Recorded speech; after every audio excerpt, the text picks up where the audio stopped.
The soldiers of the 101st Airborne Air Assault Division from Fort Campbell, Kentucky, must be ready to deploy within 36 hours, anywhere in the world. And they've seen combat just about everywhere. Airborne infantry file into buses for their last land-borne ride until D-Day. They fought to support troops landing on the beaches of Normandy. They fought in the jungles of Southeast Asia. And they fought in the desert during the war against Iraq. Now they're preparing for a different kind of mission.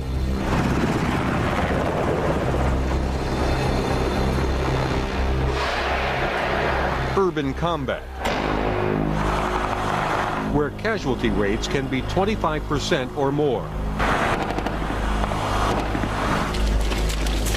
To beat the odds, this battalion from the 101st will spend several days and nights training.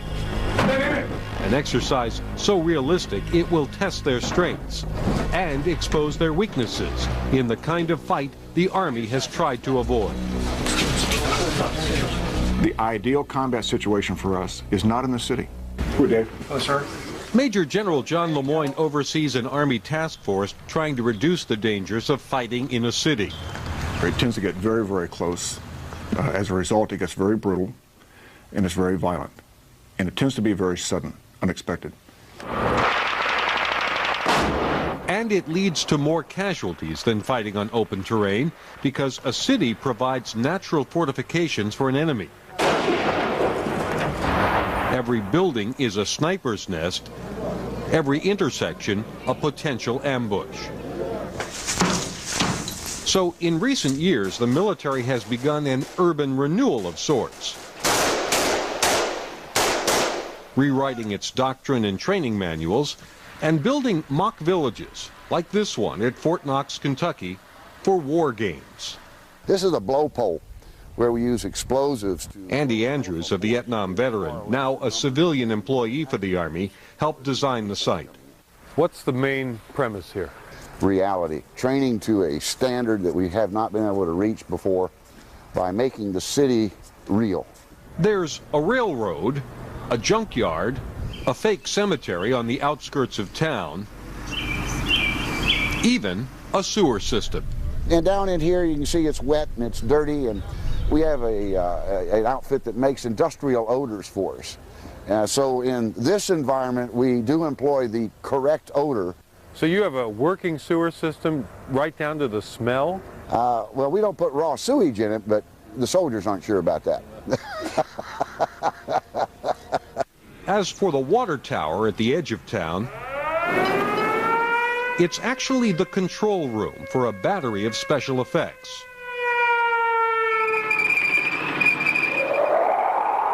Sounds bring the village to life.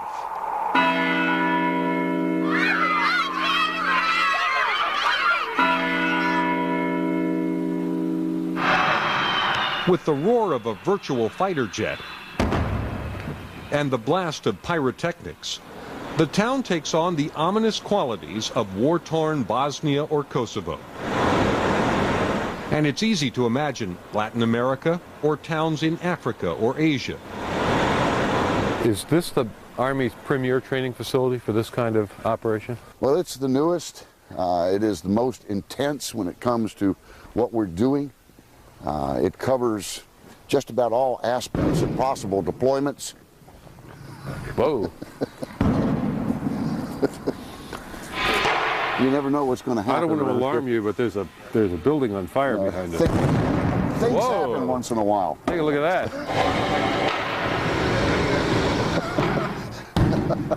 Now, the soldiers coming in here, they have any idea this pyrotechnics are going to take place? No. It's just as what we're experiencing now is what they experience as they come through here. Of course, this is daylight, but they do this at night. They do it day and night. Is it dangerous? They think it is. Realistically, it's not. We can't kill them in training. They know that, but the stress levels that are imposed by many of the things that we do in here gives them the feeling of being in combat. For combat here, the soldiers use blanks in weapons rigged with lasers. Here and here. Sensors mounted on the soldier's chest and helmet emit a shrill alarm when someone is shot. Aim center mass at his body, fire it, and it goes off.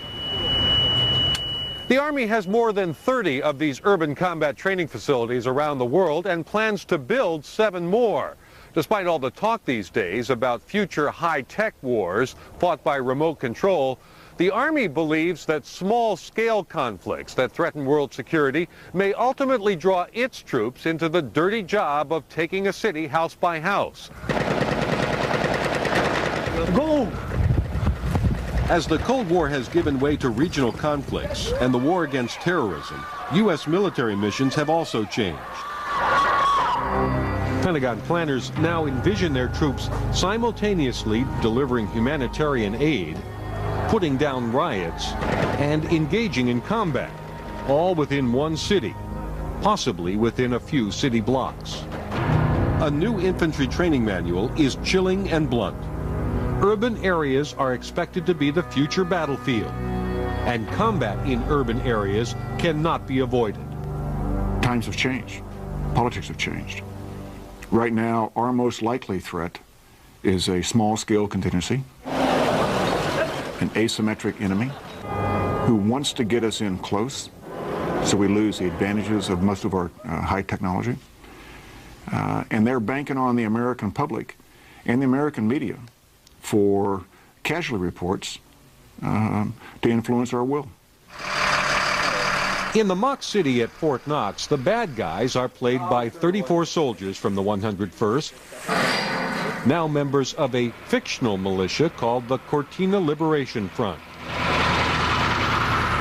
In the training scenario, the insurgent CLF has captured the town, part of its goal to overthrow the elected national government, which has close ties to the United States. The good guys, 380 soldiers from the 101st, will have to take the town back. Much of the burden will fall on the squad leaders. We're moving 700 meters from LZ Eagle to the woodline. Men like Sergeant Esteban Springer, charged with executing the orders that come from the top. It's really hard. That's why we're training on this level, and training repeatedly over and over, we'll get better at it. And Sergeant Matthew Hamrick, a combat veteran who knows the risks. Make no mistake, we're in a professional business and people die. And I don't want it to be my soldiers, the ones that die. Reconnaissance teams will be in 2 to 5 man elements. Over the next 4 days, soldiers from the 101st will draft a battle plan. Move through the wood line across this phase line. Practice their moves. Go, go, go! Then fight for their lives in the dead of night. Watch out, watch out! In this war game, the emphasis is more on war than game. The skills learned here could mean the difference between life and death if the next mission is real combat in a real city. Right here, right here! Coming up, hey, up against the wall! The fatal funnel. Can these soldiers make it through alive? Let's go, sir! We have a saying, fight the enemy, not the plan. You know, they're not going to play by our rules.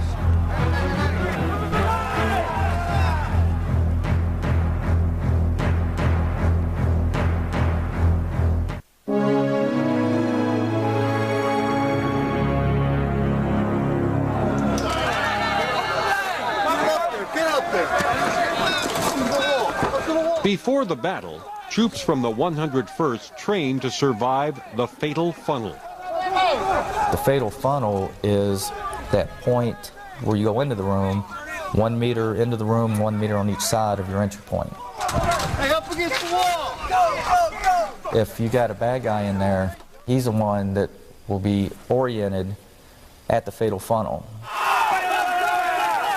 Every soldier is going through that thing to get into the room. The only way to make it through alive is teamwork.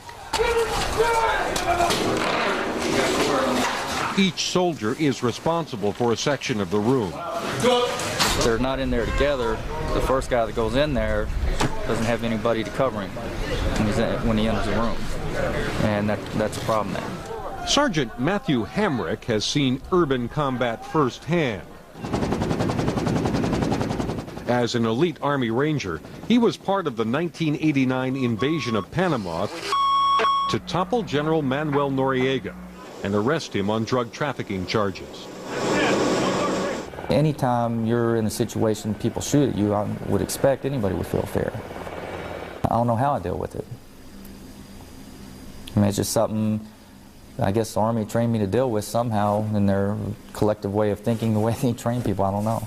You got a room to your left? Go left flank, go. Now with the 101st Airborne, Hamrick helps lead Charlie Company, training his men to kick the Cortina Liberation Front out of the mock embassy at Fort Knox, the biggest building in town.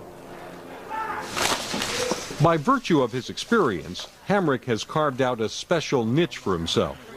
I don't know how to say this without letting my commanders way up there see how I do business. I have basically handpicked my squad. And I have willed and dealed with other squad leaders, and I have built my squad up to the powerhouse that I think we are today. We got heads up there. Hey, flank. The newest squad member is Private Michael Gonzalez, 18 years old, fresh out of basic training. Gonzalez joined the Army for excitement. I'm adventurous. I like a somewhat adrenaline rush. If you're efficient in what you do, then the danger level isn't that high, if you're good at what you do. But Gonzalez is impulsive, anxious to do a good job and learn to do it better. His commander says Gonzalez sometimes works too quickly. Clear. For example, checking for booby traps on enemy dead. Do it the wrong way, someone gets killed. Sometimes I just go too fast. I guess it's just the adrenaline trying to just do it, you know. For 3 weeks now, I've been trying to get that through him, and he's picking up on it now. I try to do efficient, but yet fast. It's not something you can learn overnight. Not overnight, but the sooner the better, because urban fighting is taking on a new importance in the Army. It's a major shift from the mindset of the Cold War. During the Cold War, the focus was on warfare on the plains of northwestern Europe.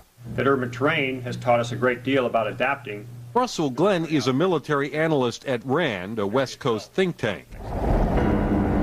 He says that when Cold War tactics were applied to Desert Storm, the lesson was clear. You probably can't beat the U.S. on open terrain.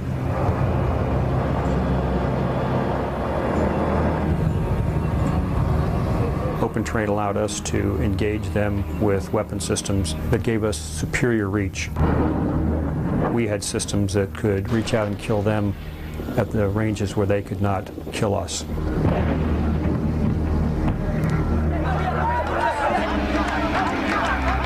But 2.5 years later, the world learned a different lesson as U.S. troops confronted anarchy in Somalia. What began as a humanitarian relief mission turned into a manhunt for combative faction leader Mohammed Farah Aidid.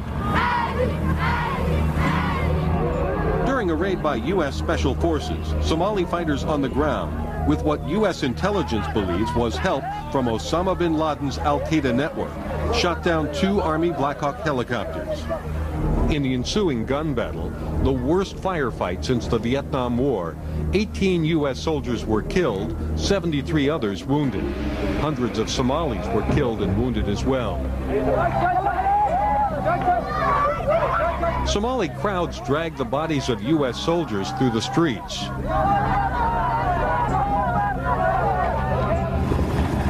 In response, the White House claimed it would not cut and run, but immediately began planning for the withdrawal of U.S. troops within 6 months.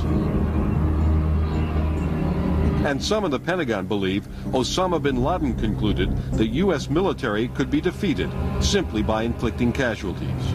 Certainly somebody looking at that, would say that the United States and its potential allies were not as ready to fight in built-up areas as they were in more open terrain. Sergeant Esteban Springer understands the lessons of Somalia, and as a squad leader in the 101st Alpha Company, he is responsible for the lives of 8 men. Somebody's got to do this job, and I feel that I'm competent enough and trained enough to where I'm doing a good job at it. At the Fort Knox training site, Sergeant Springer and Alpha Company will attack the hotel. Strategically important because it overlooks the main street. Pick it up. Start pushing up. You have to train like you fight. Take some initiative on your own. Springer's men have traced out the rooms of the hotel. They rehearse their moves in preparation for the mock battle. They can run drills over and over. And if you make split decisions at a moment's notice while you're training, then in combat, you'll be able to make these decisions also. There you go. So you just pick up. It's a tight working environment. You're inside a building. You want to maintain 18 inches off the wall because bullets could glance off the wall and hit you. Slow, smooth. You want to be able to be right next to each other, and then you go into your motion into the room. You guys will come out, then you just pry it off around this corner here. It's like you're flowing into the room itself from the hallway. And then you come in and move into your zone of domination. The training starts at low intensity, so newcomers like Private Anthony Guyton can keep up. Guyton, you're going to have to be clearing the steps. All right? Just like that. Guyton joined the Army 8 months ago to escape a poor neighborhood in Queens, New York. Just like everyday ghetto environment, urban, bad stuff, hanging out late and stuff like that. Guyton views the Army as an opportunity to build a career.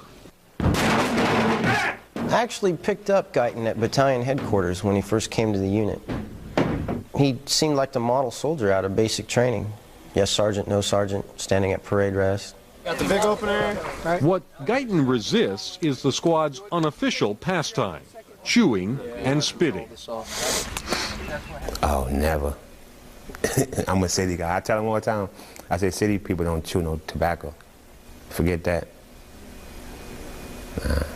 No, never. You're going to be down the hall.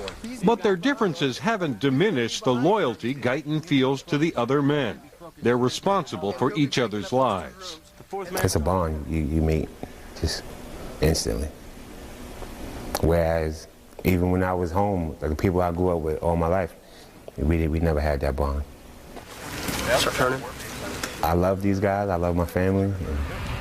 I'm willing to die for these guys just the way I'm willing for my family. Go. Come in.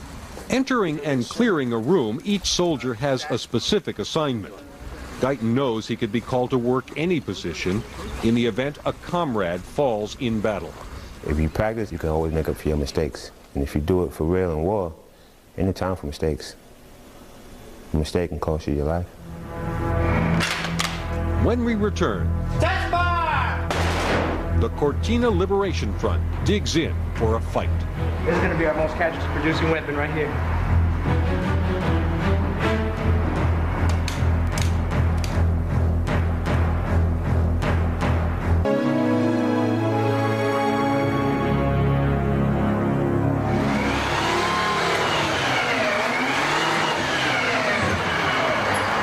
The bad guys are digging in for a fight. 34 soldiers from the 101st are playing the enemy, the Cortina Liberation Front. The more experienced have learned from previous war games how to use the urban environment to their advantage. Right now we're just trying to move cars around the area. It's just something big, heavy, and you see it's hard to move unless we have a forklift, so they're not going to be able to move it. Even though the opposition force is outnumbered 11-1, it can still inflict heavy casualties. What it is just a barrier just to slow them down. So it's kind of a trap? You're trying to route them in one place? So yes. You can ambush them? Yeah, that's the term you can actually use, to ambush them, to slaughter them. The exercise is instructive to soldiers on both sides of the fight because it forces them to think like the enemy they may someday confront in a real city. Is this wired up with explosives or just wired up so nothing opens and closes? Wired. Well, we're going to put the explosives on the doors too. Okay. All those little things we made. All right. Coming through as a platoon into a building like this, every turn you turn, there's something there. We're going to have to put something on the elevator. You have to be on your toes at all times, and every corner you turn around, there could be someone there. There could be a mine there, so you got to watch yourself and your buddy. I may give you back a sniper team in the platoon, all right? The battalion commander from the 101st, Lieutenant Colonel Ricky Gibbs, actually wants a tough fight to pinpoint his unit's strengths and weaknesses. If we cover them up, we don't know, and then we go into combat, and then we're in trouble because we really don't know what we need to fix, and we're not a better trained outfit. And that's the way I want you to fight it. Gibbs even tips off the opposition force to his battle plan to make it harder for his own troops. And I see this thing going with the two big fights being here and here. Right now we're just trying to barricade the downstairs. There you go. So they're going to have problems getting upstairs. Once they get into the wire, they're going to have problems themselves. Unroll those and put those down in there. And we're the only ones that knows where everything's at, so they're going to be running around, turning a corner, and they realize they can't get there, and hopefully they'll bunch up, and then we'll have people in good spots with good shots. The opposition force can fight dirty. It doesn't have the same rules of engagement that govern U.S. soldiers. So anything goes. Set a booby trap on this mine right here. So if they pull it out at night, and it blows them up, bumper the car. This trap uses an illegal anti-personnel mine. Our United States Army isn't using it anymore, except in Korea, because of the landmine convention. But since we're the enemy, we can use it. The high explosive weapons used in training are simulations made with fireworks or flares. Grenades. Grenades works good too. We have mannequins that you can see around the buildings, and hopefully they change their plan and try to attack those positions when actually we're not there. For the op force to prevail, what would have to happen? Well, I think probably if they rush. If they rush too much, they'll run into buildings without thinking through their tactics. Surprise is the key. Anytime we can make them think or change their plan, it's an asset to us. I've been in command about 10 months now. And in the 10 months I've been in the battalion, we have not gone into a big city like this to fight. Move out, move out. We've done a lot of how to enter and clear a room, or how to enter and clear a building with only 2 rooms. More silent. Watch that tower behind you. This is probably, say, graduate level work. Yep. One of the toughest lessons will come from this .50 caliber machine gun. They don't think we have rounds for it, but we got some. We don't got much, but it don't take much. The opposition force is putting the gun in Andy's restaurant with a clear shot at the embassy across the street, the tallest, most strategically important building in town. This is going to be our most casualty-producing weapon right here. Test fire! The battle will begin later that night.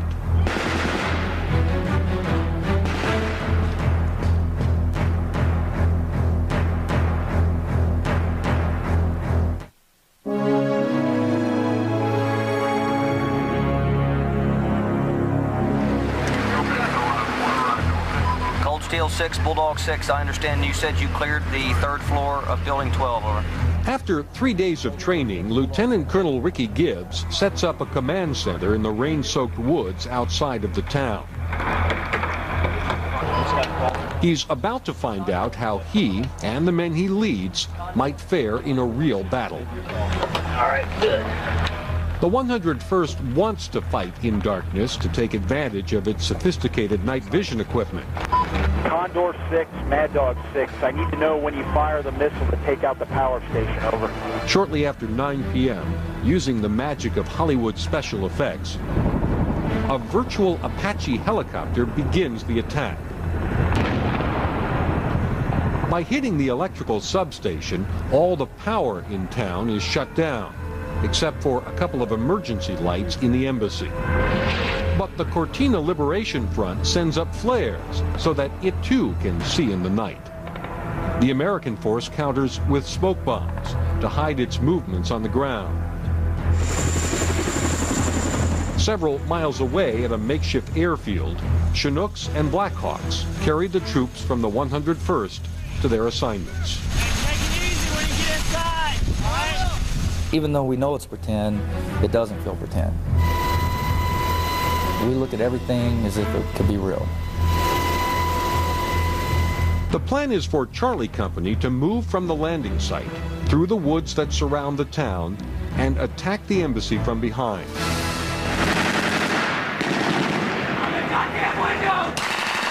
The soldiers want as much cover as possible because most casualties occur getting into buildings.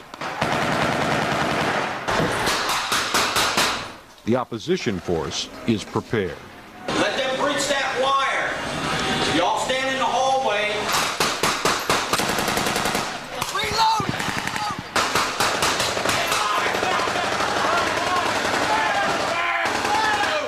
You ready to get in the fight? Roger, Sergeant. Come on. Let's go. The bad guys have surrounded the embassy with concertina wire. Not impenetrable, but cutting it takes time. I was thinking before, you know, it's just another training exercise, you know. But when you're actually doing it, your heart starts racing, and my knees started shaking a little bit. Charlie Company blows a hole in the wall to enter the compound.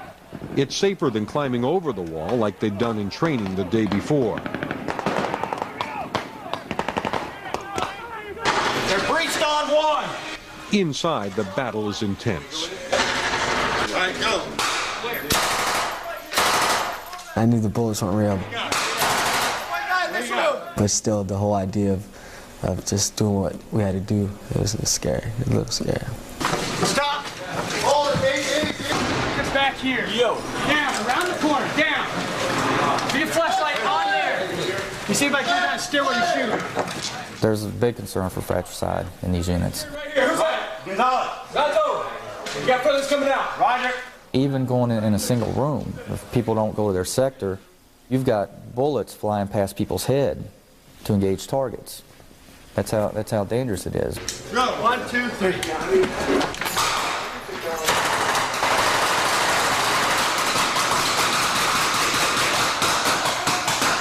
When the building has been captured after a 1-hour firefight, Charlie Company reports that the attack went virtually as planned. 1-6 wounded in Charlie.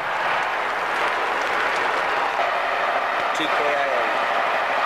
Roger, understand you have 16 wounded and 2 KIA, over.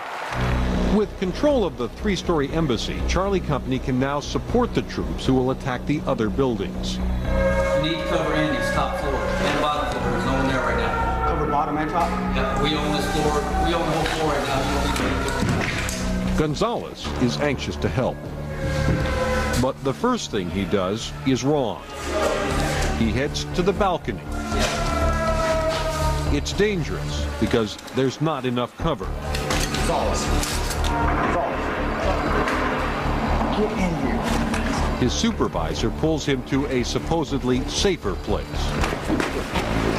There was a metal container guarding 3/4 of the window, and I had a little section I was shooting out of. But it's not thick enough to stop rounds from a .50 caliber machine gun, like the one the opposition force set up across the street. Hell no. At first I was like, oh dang, I'm dead. But then I started thinking about, I was like, I would really be dead right now, blood and the whole 9 yards. And you kind of have to deal with that your own little way. It turns out the new position for Gonzalez was no safer than the first one. I think Gonzalez was a casualty because of our, none of my team leaders where we positioned him. His body is pulled out. I take responsibility for that, yes. The others pull back. Hey, lads. Hey, work your way out of here. While Charlie Company takes the embassy. Let's go first. Let's go. Alpha Company is getting ready to attack the hotel.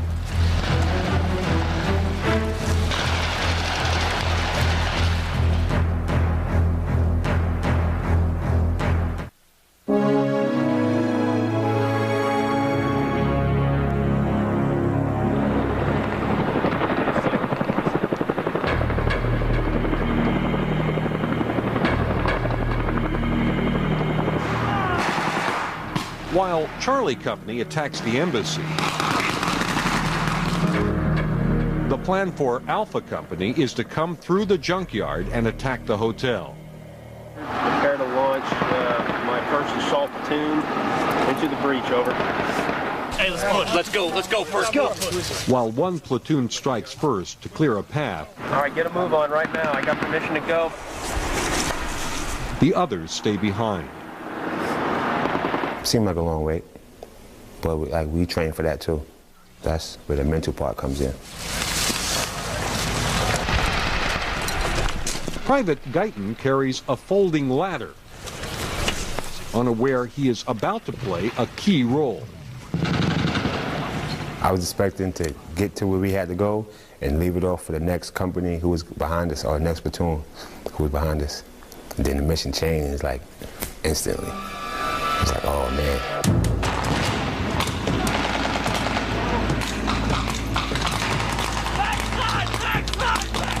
When his team gets the signal to move forward, Guyton and the others learn that the first floor of the hotel is too heavily barricaded to enter.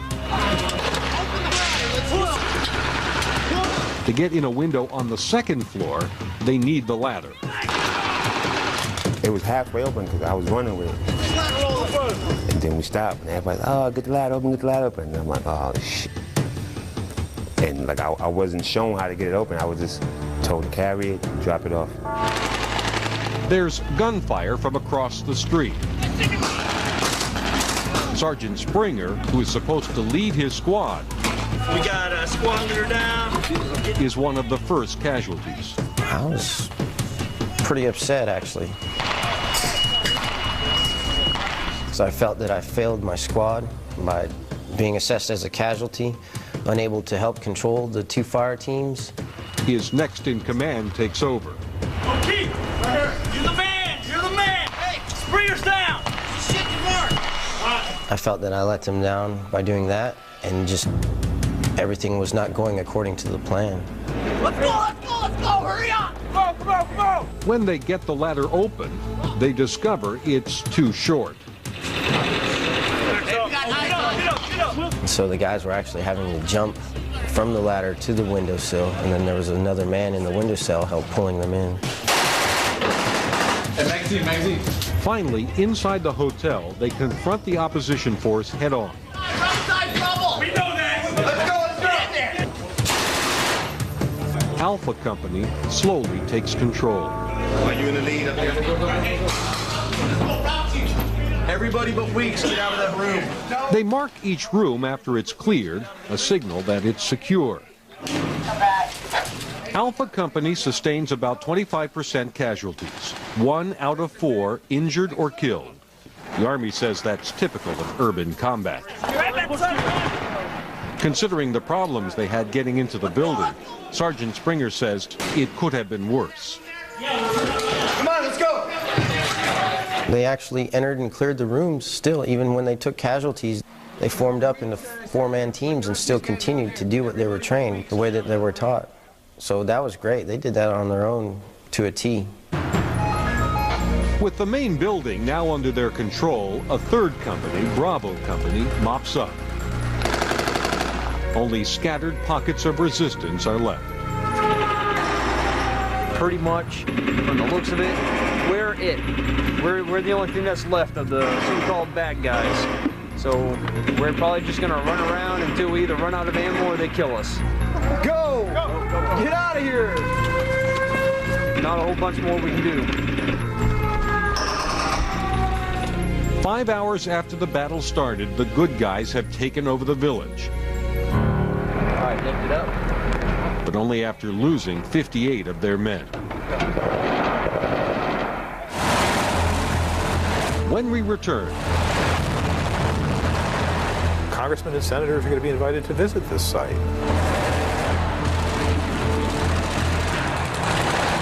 Senior State Department officials will visit these sites. And it's quite easy to develop the impression in your own mind that you're better at this than you are.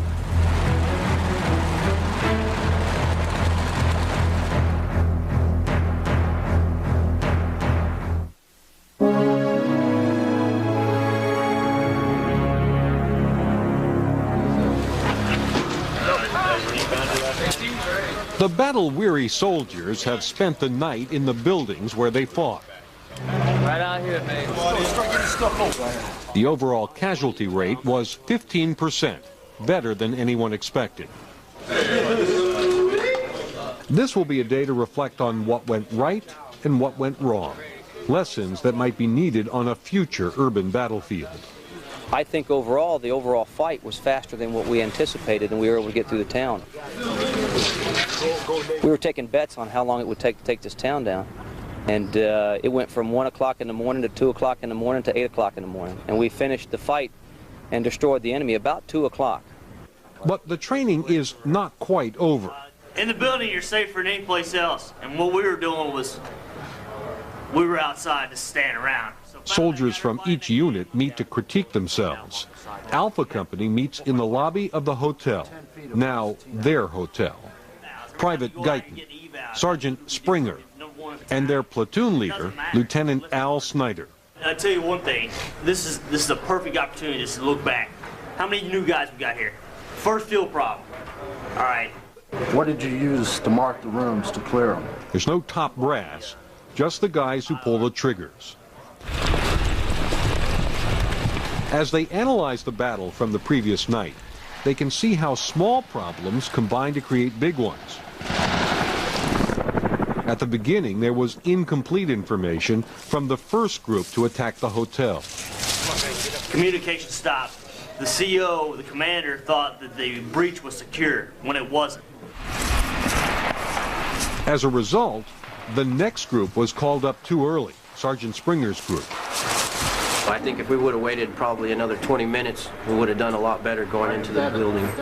Rushed from the beginning, things only got worse when they needed the ladder. This right here, pull up! Hey! The only thing that we lacked on rehearsing was actually employing the ladder itself. You pull us up, pull us up. And when we got here, we didn't have the ladder fully employed all the way. Pull that up. Hey, what up with the goddamn? That was initiative when we went up that ladder, okay? We'll get better, and that's why we train.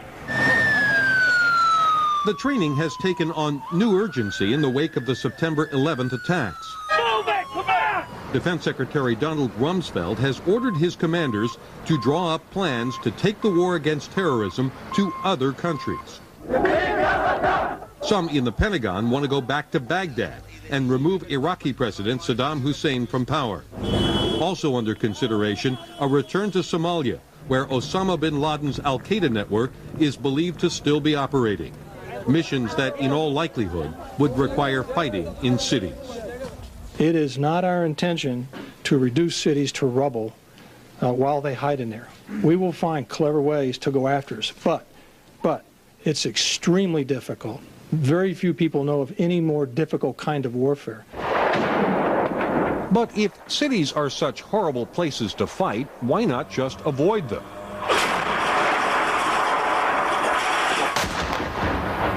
There are times you're going to say, this particular piece of property is important to us. We want that airfield. We want that seaport. We want that rail junction. We want that tunnel or that bridge. And if that's in a city, then go get it and then hold it.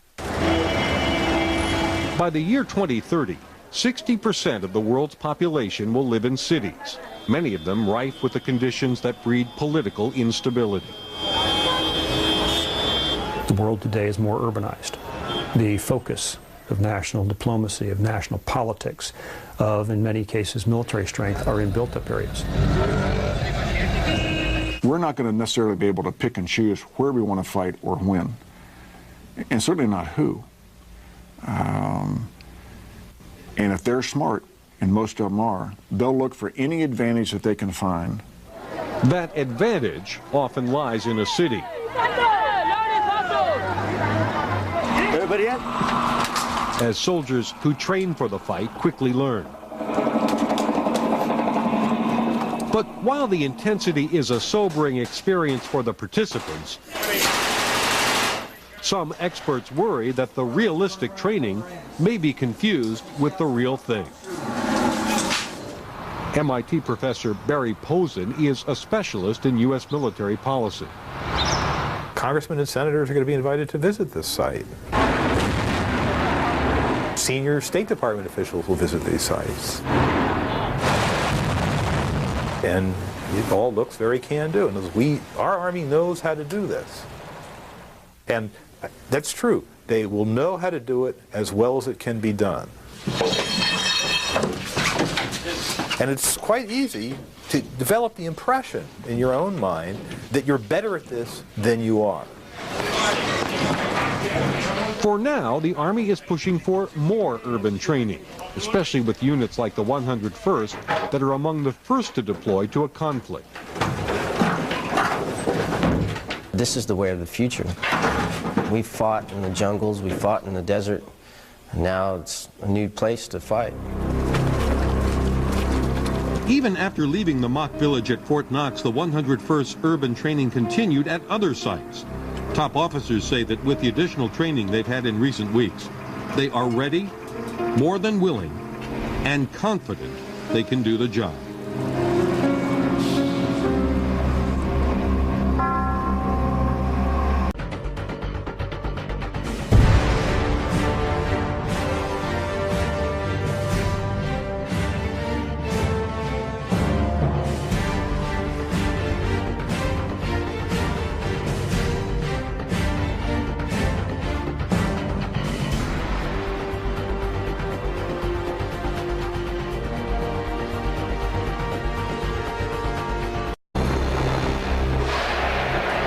Urban combat,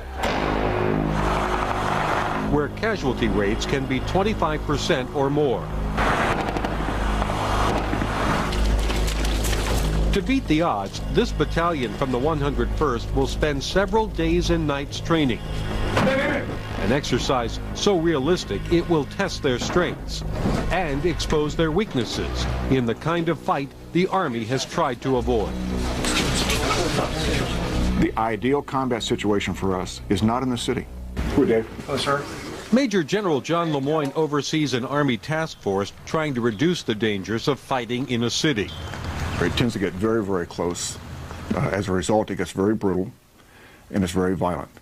And it tends to be very reality. Training to a standard that we have not been able to reach before by making the city real. There's a railroad, a junkyard, a fake cemetery on the outskirts of town, even a sewer system.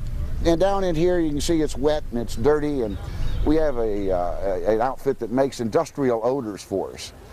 So in this environment we do employ the correct odor.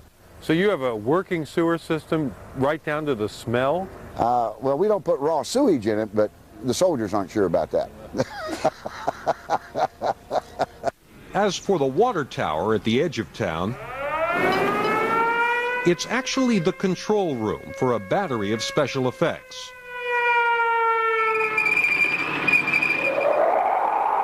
Sounds bring the village to life.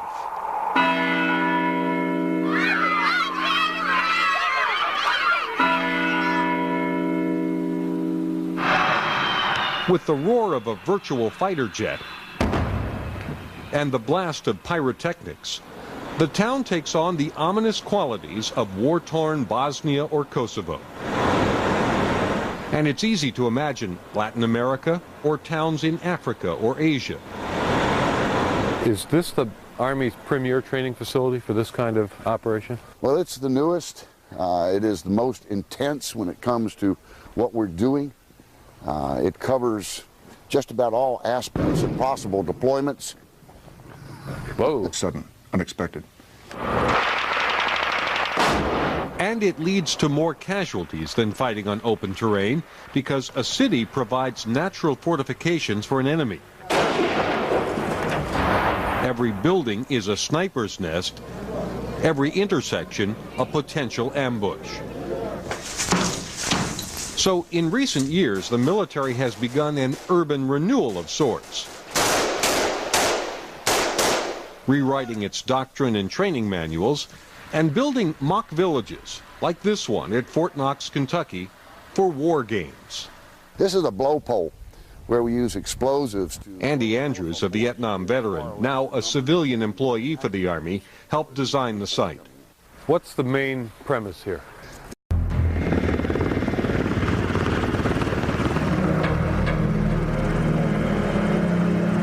The soldiers of the 101st Airborne Air Assault Division from Fort Campbell, Kentucky, must be ready to deploy within 36 hours, anywhere in the world. And they've seen combat just about everywhere. Airborne infantry file into buses for their last land-borne ride until D-Day. They fought to support troops landing on the beaches of Normandy. They fought in the jungles of Southeast Asia. And they fought in the desert during the war against Iraq. Now they're preparing for a different kind of mission.